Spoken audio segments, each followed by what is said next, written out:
উফ, বাইরে যে হারে গরম পড়েছে, নিজেদেরকে একটু স্বস্তি পৌঁছানোর জন্য চলুন বাড়িতেই বানিয়ে ফেলি ওরিও মিল্কশেক। যেটার জন্য প্রথমে একটা মিক্সার গ্রাইন্ডারে কিছুটা বরফ, তারপরে দিয়েছিলাম ওরিও বিস্কিট, এর ওপরে দিয়েছিলাম একটা ক্যাডবেরি বিস্কিট, ব্যাস তার ওপরে দিয়েছিলাম চকলেট সিরাপ। যদি প্রয়োজন পড়ে চিনি ব্যবহার করতে পারেন, আমি 1 চামচ গুঁড়ো চিনি ব্যবহার করেছি। তারপরে ঠান্ডা দুধ দিয়ে দিয়েছি, ঘন গাঢ় অনুযায়ী দুধটা দেবেন।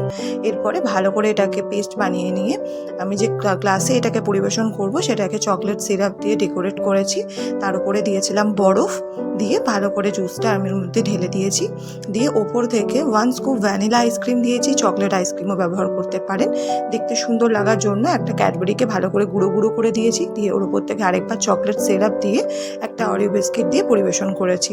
অবশ্যই বাড়িতে ট্রাই করবেন, ছোট বড় যে কারোর পছন্দ হবে এই জিনিসটা। অবশ্যই জানাবেন আপনাদের এই রেসিপিটা কেমন লাগলো। অনেক অনেক ধন্যবাদ, থ্যাংক ইউ।